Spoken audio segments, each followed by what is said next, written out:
ইহসান হলো তাসাউফ, আধ্যাত্মিকতা। এমন ভাবে আল্লাহর ইবাদত করতে হবে, আমরা আসি নামাজ পড়ি, মানে খেয়াল খুশি থাকে না, আল্লাহর সাথে সংযোগ থাকে না। আল্লাহর সাথে একজন ফোনে কথা বলতেছে কিন্তু কাজ করতেছে হাতে, তার মনোযোগ কোন দিকে থাকবে? ফোনে থাকবে না সামনের দিকে, কাজের দিকে থাকবে? ফোনের দিকে থাকবে না, কারণ কাজে তার কাজটা করতেছে, ওইদিকে মনোযোগটা বেশি থাকবে। তার মনোযোগ থাকতে হবে উনি কি বলতেছেন, আমি কি বলতেছি। এই মনোযোগ যদি না থাকে তাহলে এটার মধ্যে ব্যাঘাত সৃষ্টি হবে, দুইজনের মধ্যে বলছে একটা শুনবে আরেকটা, কারণ তার মনোযোগটা কাজের দিকে, অন্য কাজের দিকে। সুতরাং মনোযোগ যদি ওইদিকে না থাকে তাহলে তার কথাও শোনা যাবে না, তাকে বলাও যাবে না, তার দুজনের মধ্যে সম্পর্ক তৈরি হবে না। একটা ছেলে নিয়মিত ক্লাস করে, নিয়মিত প্রতিদিন ক্লাসে যায়, এখন তার হাজিরা কি উপস্থিত না অনুপস্থিত থাকে? উপস্থিত থাকে। হাজিরা কি থাকে? শিক্ষক অবশ্যই টিক দেন যে সে উপস্থিত আছে। এখন ক্লাসে যাওয়ার উদ্দেশ্য কি শুধু ক্লাসে উপস্থিত হওয়া, নাকি কিছু অর্জন করা?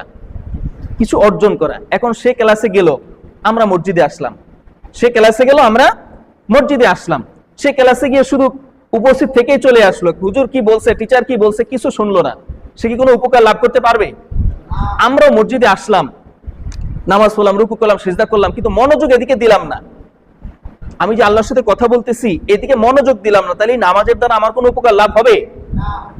এই জন্যই দেখবেন আল্লাহ বলছেন যে ইন্নাস সালাতা তানহা আনিল ফাহশাই ওয়াল মুনকার, নামাজ মানুষকে অশ্লীলতা পাপ কাজ থেকে দূরে রাখে। এরপর আমরা নামাজও করি, পাপ কাজও করি। কারণ কি? ওই যে নামাজের মধ্যে আমাদের মনোযোগ থাকে না, আল্লাহর সাথে সেতুবন্ধন নাই আমাদের, এই জন্য আমাদের নামাজ আমাদের কোনো উপকার করতে পারে না। কথা বুঝতে পারছেন? নামাজ আমাদের কোনো উপকার করতে পারে না, অথচ আল্লাহ বলছেন এটা পাপ কাজ থেকে দূরে রাখবে, কিন্তু আমাদেরকে রাখে না। কারণ কি? কারণ আমরা নামাজের মধ্যে মনোযোগী হই না, আল্লাহর সাথে কথোপকথন যে করতেছি এই নিয়াত, এই খেয়াল আমাদের থাকে না। আমরা আসি র্যান্ডমলি নামাজ পড়ি, সিজদা দিই, রুকু দিয়ে ইমামের সাথে চলে যাই, যার ফলে এটা কোনো উপকার হয় না। ঠিক ওইভাবে যেরকম একটা ছেলে ক্লাসে গেল, ক্লাস করলো, কিন্তু ক্লাস থেকে চলে আসলো, ক্লাসে মনোযোগ দিল না, যার ফলে সে পরীক্ষা ফেল করলো।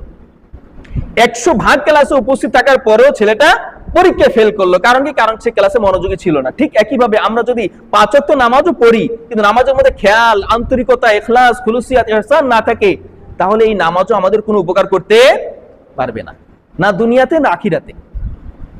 বুঝতে পারছেন কথাটা? এইটাকে বলা হয়েছে হাদিসের ভাষায় ইহসান।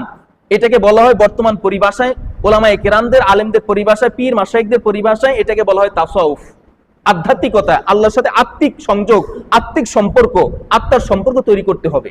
আর এটা আসবে নামাজে মনোযোগী হলে। আপনি যখন মনে করবেন যে আল্লাহ আমার সামনে আছে, তখন আপনার ইবাদতটা সেরকম হবে।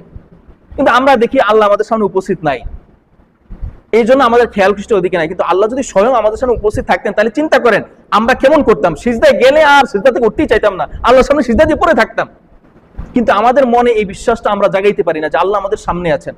আমরা নামাজ পড়তে গিয়ে যত দুনিয়ার আজে বাজে চিন্তা করি, যা ইচ্ছা তাই করি, যেমন খুশি তেমন নামাজ পড়ি, হাত ছেড়ে দিই, পা ছেড়ে দিই, চুলকাই, গামছাই। বিশেষ বিশেষ অবস্থায় হাত ব্যবহার করা যাবে, এক হাত ব্যবহার করার সুযোগ আছে।